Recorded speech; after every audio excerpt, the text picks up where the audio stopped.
ప్రియ శ్రోతలు, ఈరోజు మనం యెహోషువ గ్రంథం 5, 6 అధ్యాయాలు వినబోతున్నాము. 5వ అధ్యాయంలో ఇశ్రాయేలు ప్రజలు తమ జాతీయ సంస్కారమైన సున్నతిని ఆచరించారు. మన్నా సరఫరా ఆగిపోయింది. నాటి నుండి వారు అక్కడి భూమి పంటే తిన్నారు.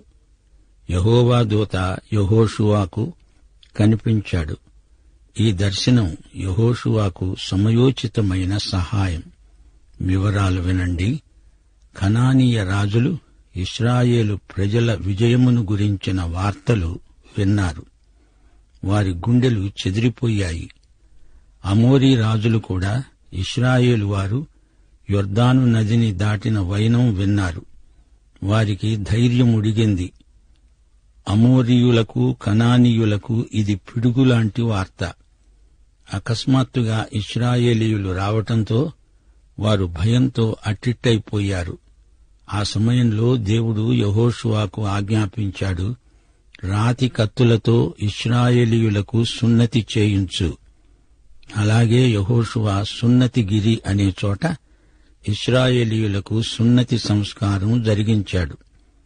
ఈజిప్టు నుండి బయలుదేరిన వారందరిలో యుద్ధ సన్నద్ధులైన పురుషులందరూ అరణ్యంలో చనిపోయారు. అరణ్య మార్గంలో పుట్టిన వారెవరూ అంతవరకు సున్నతి పొంది ఉండలేదు. 40 సంవత్సరాలు వారు సంచరించారు. అయితే మిగిలిన వారు, అనగా చనిపోయిన వారి కుమారులకు సున్నతి జరిగి ఉండలేదు. అందుచేత వారు తమ శిబిరాలలో అలాగే నిలిచిపోయారు.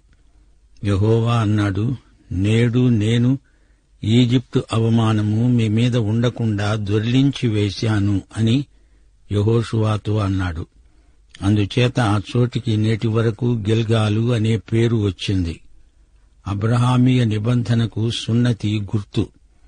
కనాను దేశం వీరికి వాగ్దత్త భూమి. ఈ కొత్త తరం సున్నతి సంస్కారాన్ని నిర్లక్ష్యం చేశారు. దేవుని ఆజ్ఞ మేరకు యెహోషువ వారికి సున్నతి చేయించాడు. ఈ విధంగా ఈజిప్టు నింద వారి నుంచి దొర్లిపోయింది. గిల్గాలు అంటే గాలు గాలు, దొర్లిపోయింది అని 2 సార్లు అన్నట్లు. యెహోషువ 5వ అధ్యాయం 10వ వచనం నుండి, ఆ నెల 14వ తేదీ సాయంకాలం యెరికో మైదానంలో వారు పస్కాను ఆచరించారు. ఆ మర్నాడు వారు ఆ దేశపు పంటనే తిన్నారు. ఆ రోజే వారు పొంగక వేయించిన భక్ష్యాలను తిన్నారు. అప్పుడే మన్నా ఆగిపోయింది. కనాను భూమి పంట తిన్నారు. అది వసంత ఋతువు, కడవరి వర్షాలు కురిసే సమయం. ఇశ్రాయేలీయులు అప్పుడే సున్నతి సంస్కారం పొందారు. వెంటనే పస్కా పండుగ జరుపుకున్నారు. వాగ్దత్త భూమి, అది నిబంధన భూమి. ఆ నిబంధన ఇదిగో ఇప్పుడే నెరవేరింది. శ్రోతలు వింటున్నారా? మన పాత స్వభావం మంచిది కాదు. ప్రాచీన పురుషుడు ఆధ్యాత్మిక ఆశీర్వాదాలను స్వతంత్రించుకోలేడు, అనుభవించలేడు. గలతీ పత్రిక 5వ అధ్యాయం 17వ వచనం, శరీరము ఆత్మకు, ఆత్మ శరీరానికి విరోధంగా అపేక్షిస్తాయి. పాత కొత్త స్వభావాల మధ్య పోరాటం ఉంది. సున్నతి సంస్కారం ఇదే సత్యాన్ని వ్యక్తం చేస్తోంది. మన్నా యేసుక్రీస్తుకు సంకేతం. యోహాను సువార్త 6వ అధ్యాయం 49 నుండి 51వ వచనం వరకు యేసు ప్రభు అన్నాడు, మీ పితరులు మన్నా తిన్నారు, అయినా చనిపోయారు. ఈ మన్నాను తినేవాడు చావడు. ఇది పరలోకము నుండి దిగివచ్చిన ఆహారం. నేనే జీవాహారమును. ఈ ఆహారము మిమ్ములను బ్రతికిస్తుంది. జీవప్రదమైన ఆహారం, ఆధ్యాత్మిక మన్నా యేసుక్రీస్తే. యెహోషువ 5వ అధ్యాయం 13వ వచనం నుండి ఒక గంభీరమైన దృశ్యం మనం చూస్తాము. యెరికో ప్రాంతంలో యెహోషువ కన్నులెత్తి చూడగా దూసిన కత్తి చేత పట్టుకొని ఒకడు ఎదట నిలిచి ఉన్నాడు. యెహోషువ అతణ్ణి ప్రశ్నించాడు, నీవు మా పక్షమున ఉన్నావా, లేక మా విరోధుల పక్షాన ఉన్నావా? అతడన్నాడు, యెహోవా సేనాధిపతిగా నేను వచ్చి ఉన్నాను. వెంటనే యెహోషువ నేలమట్టుకు సాగిలపడి నమస్కరించాడు. నా ఏలినవాడా, సెలవియ్యండి అన్నాడు. అతడన్నాడు, నీవు నిలిచి ఉన్న ఈ స్థలం పరిశుద్ధమైనది. నీ పాదరక్షలను తీసివేయి. వెంటనే యెహోషువ చెప్పులు విడిచాడు. సోదరీ సోదరులారా, వింటున్నారా? యెహోషువకు ఇది సేవార్థమైన పిలుపు. ఆ పిలుపునకు అతడు ప్రత్యేకించబడుతున్నాడు. మండుతున్న పొదవద్ద ఇలాగే దేవుడు మోషేను సేవార్థమైన పిలుపునకు ప్రత్యేకించాడు. యెహోషువ ఈ అనుభవంలో విరిగి నలిగిన హృదయం గలవాడయ్యాడు. కత్తి దూసి నిలిచిన ఆ వ్యక్తి ఎవరు? ప్రభువైన యేసుక్రీస్తే. యెహోషువ, ఈ యుద్ధం నాది, నీవు నిమిత్తమాత్రుడవు అని చూపటానికి ఆయన కత్తి చేత పట్టుకుని కనిపించాడు. దేవునికి లోబడితేనే కాని యెహోషువ శత్రువును జయించలేడు. యెరికోపై విజయం ఎలా కలిగింది? దేవునికి, యేసుక్రీస్తుకు అనగా సైన్యములకు అధిపతి అయిన యెహోవాకు లోబడినప్పుడే విజయం. అమోరీయులు, కనానీయులు అక్కడ ఉన్నారు. వారిని జయించాలి, ఓడించాలి.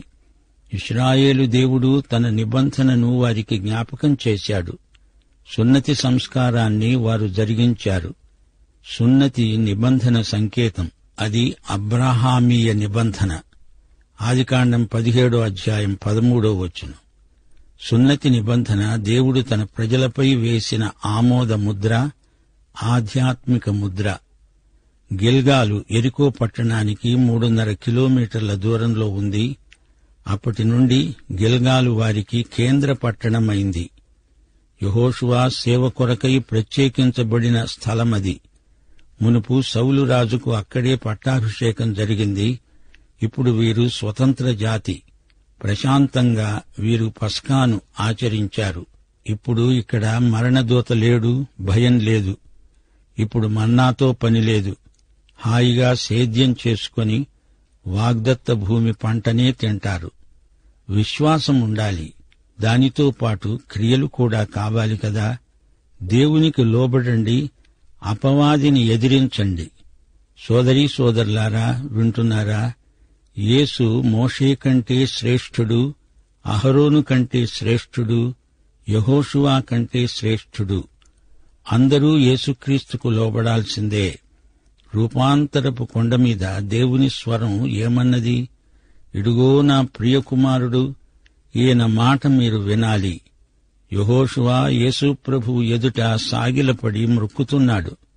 యెహోషువకు కనిపించిన ఈ సేనాపతి అంతకు ముందు ఇశ్రాయేలును ఈజిప్టు నుండి నడిపించినవాడే. యెహోషువ యేసును ఆరాధించాడు. ప్రియశ్రోత, నీవు ఈ యేసును వ్యక్తిగత రక్షకుడుగా, ప్రభువుగా ఎరుగుదువా? సరే, రండి ఇప్పుడు మనం యెహోషువ గ్రంథం 6వ అధ్యాయంలోకి వెడదాము. ఈ అధ్యాయంలో ఇశ్రాయేలీయులు యెరికో పట్టణాన్ని స్వాధీనం చేసుకుంటారు. వీరు యొర్దాను నది దాటి వచ్చారు. పాలుతేనెలు ప్రవహించే దేశంలోకి ప్రవేశించారు. రాతి కత్తులతో సున్నతి సంస్కారం జరిగించారు. కత్తి దేవుని వాక్యానికి సంకేతం. ఇది ఆత్మ ఖడ్గం. యెహోషువ సేనాపతి, అతని పైన యేసుక్రీస్తు సర్వసేనాపతి. ఇప్పుడు వారు యెరికోను ముట్టడించారు. 2 పట్టణాలున్నాయి, యెరికో, హాయి. ఈ రెండిటినీ పట్టుకున్నారంటే వాగ్దత్త భూమి కేంద్రాన్ని జయించినట్లే. అక్కడ్నుంచి వారు దక్షిణానికి తరలి వెళ్తారు. యెహోషువ 6వ అధ్యాయం వివరాలు. అప్పుడు యెరికో పట్టణ ద్వారం గట్టిగా మూయబడి ఉంది. దేవుడన్నాడు, ఈ పట్టణాన్ని పూర్తిగా నీకు అప్పగిస్తున్నాను. మీరు యుద్ధసన్నద్ధులై పట్టణాన్ని ఆవరించి దాని చుట్టూ తిరగాలి. 6 దినాలు అలా చేస్తూ రావాలి. 7 యాజకులు బూరలు పట్టుకొని ముందుగా నడవాలి. 7వ రోజున మీరు 7 మారులు పట్టణం చుట్టూ తిరుగుతూ ఉండగా ఆ యాజకులు బూరలు ఊదాలి. ఆగకుండా ఆ కొమ్ములతో వారు ధ్వని చేస్తూ ఉండగా మీరు బూరల ధ్వని విన్నప్పుడు జనులందరూ ఆర్భాటముగా కేకలు వెయ్యాలి. అప్పుడు ఆ పట్టణ ప్రాకారం కూలుతుంది. ఇదే మాటను యెహోషువ వారికి ఆజ్ఞాపించాడు. వారు బూరలు ఊదుతూ ఉండగా యెహోవా నిబంధన మందసం వారి వెంట నడిచింది. యెహోషువ ఆజ్ఞాపించాడు, నేను చెప్పే వరకు మీరు కేకలు వేయకూడదు. ఈ విధంగా యెహోవా మందసం ఆ పట్టణమును చుట్టుకొని ఒకమారు దాని చుట్టూ తిరిగిన తరువాత వారు శిబిరములో చొచ్చి రాత్రి అక్కడే గడిపారు.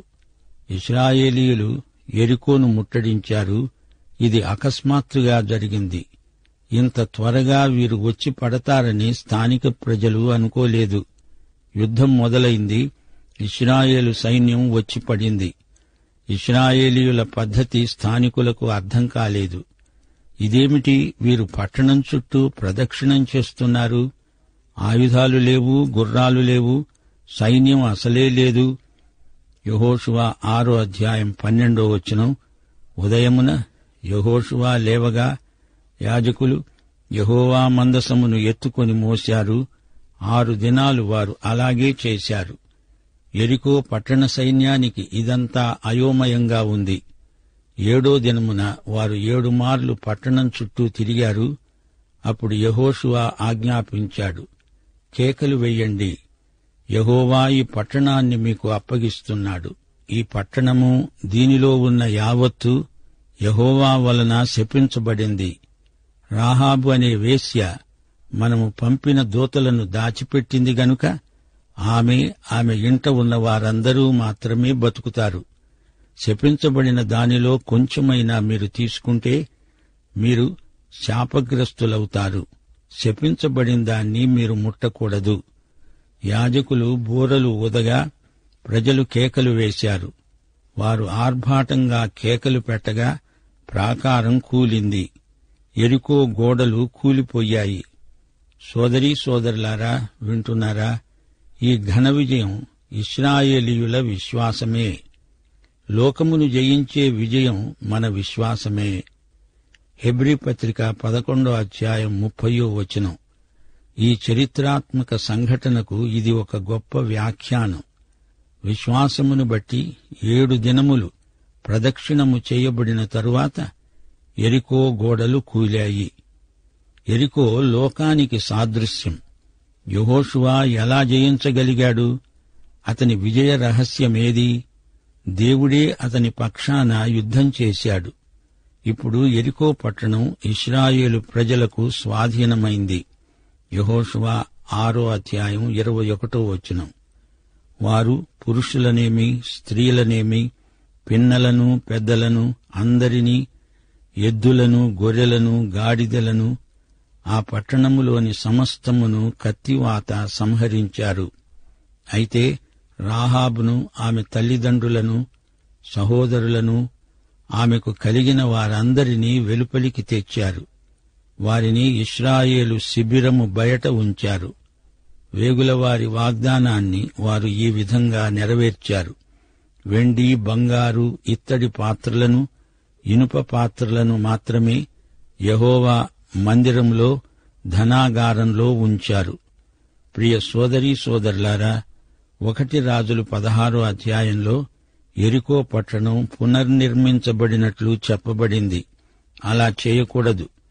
యెహోషువ 6:26 ఎవడు యెరికో పట్టణాన్ని కట్టించపూనుకుంటాడో వాడు యెహోవా దృష్టికి శాపగ్రస్తుడవుతాడు. వాడు దాని పునాది వేస్తే వాని జ్యేష్ఠపుత్రుడు చస్తాడు. దాని తలుపులను నిలువనెత్తగా వాని కనిష్ఠ కుమారుడు చస్తాడు. 1 రాజులు 16:34 హీయేలు అనేవాడు యెరికో పట్టణం కట్టించాడు. దానికి పునాది వేసినందుకు అతని పెద్ద కొడుకు అబీరాము చనిపోయాడు. దాని తలుపులెత్తినప్పుడు అతని చిన్న కొడుకు సేరూబు చనిపోయాడు. దేవుని మాటకు తిరుగులేదు. ప్రియ శ్రోతలు, వింటున్నారా? యెరికో పట్టణం చాలా ప్రాచీనమైనది. యెహోషువ పుట్టకముందే ఎన్నో శతాబ్దాల కిందటే నిర్మించబడిన నగరమది. పురాతన నగరం. కోటగోడలు 25 అడుగుల ఎత్తు, 20 అడుగుల మందం. కోట బురుజు నుండి చూస్తే ఎంతో దూరాన ఉన్న శత్రు సైన్యాలు కనిపిస్తాయి. యెరికో పట్టణ సైన్యం చాలా పెద్దది. కనాను దేశంలో ఇశ్రాయేలీయులు యెరికోను వశం చేసుకుని ఘన విజయం సాధించారు. యెహోవా యుద్ధశూరుడు. దేవుని మహిమ కనాను దేశమంతటా ప్రచురమైంది. యెహోవా ఎదుట స్థానిక దేవతలందరూ ఓడిపోయినట్లే. శత్రువు ఓడిపోయాడు అని యెహోషువ ముందుగానే చెప్పాడు. అది విశ్వాసమే. అదే అతని విజయం. 1 యోహాను 3:8 అపవాది క్రియలను లయపరచడానికి దేవుని కుమారుడు ప్రత్యక్షమయ్యాడు. సైతాను ఓడిపోయిన శత్రువు. సైతానును మనము జయించలేమా? క్రీస్తు శక్తితో, ఆత్మ బలంతో శోధనలను జయించగలం. సైతానును ఓడించగలం. యుద్ధాయుధాలు లేకుండానే ఇశ్రాయేలీయులు దిగ్విజయం సాధించారు. యెహోవాయే వారి పక్షాన పోరాడి గెలిచాడు. ఈ సందర్భంలో సైనికులను నడిపించింది యాజకులు. దేవుడు పెట్టిన విశ్వాస పరీక్షలో యెహోషువ గెలిచాడు. ఈ యుద్ధం కేవలం ఆధ్యాత్మికం. దేవుని యుద్ధోపకరణాలు ఆత్మ సంబంధమైనవి. దేవుని జ్ఞానాన్ని ప్రశ్నించగలవాడెవడు? ఆయన చెప్పింది చేసేవారికే విజయం. యెరికోకు సంబంధించింది అంతా నాశనం చెయ్యాలి. దేవుడు ఎందుకు ఈ విధంగా శాసించాడు? దానికి కారణముంది. కనానీయులు పలువిధాల పాపాలకు పెట్టింది పేరు. యెరికో వారి పాపాలకు కూడలి స్థానం. దాన్ని తొలగిస్తేనే కాని తన ప్రజలైన ఇశ్రాయేలుకు క్షేమముండదు. దేవుడు ఈ కొరుకుడు పుండును శస్త్రచికిత్స చేసి తొలగిస్తున్నాడు. అంతా సర్వనాశనమైన రాహాబు ఆమె కుటుంబం క్షేమంగా ఉన్నారు. రాహాబుకు రక్షించే విశ్వాసము, జీవించే విశ్వాసము ఉంది. దేవునికి తన ప్రజలలో కావలసింది పరిశుద్ధత.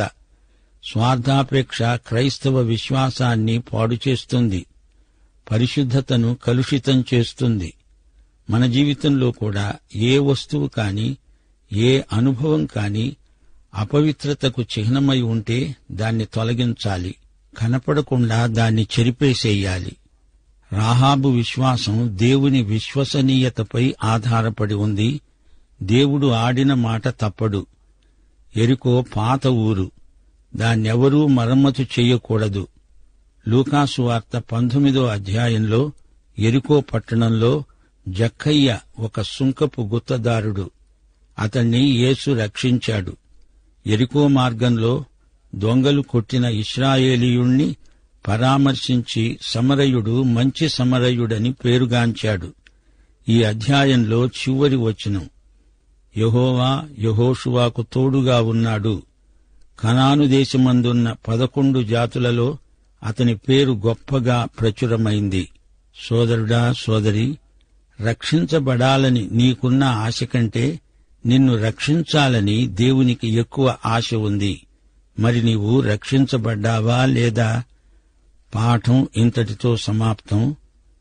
మన ప్రభు అయిన యేసుక్రీస్తు వారి దివ్య కృప, తండ్రి అయిన దేవుని పరమ ప్రేమ, పరిశుద్ధాత్మ యొక్క అన్యోన్య సహవాసము, సమాధానము మనకందరికీ నిత్యత్వము పర్యంతము తోడై ఉండునుగాక. ఆమేన్.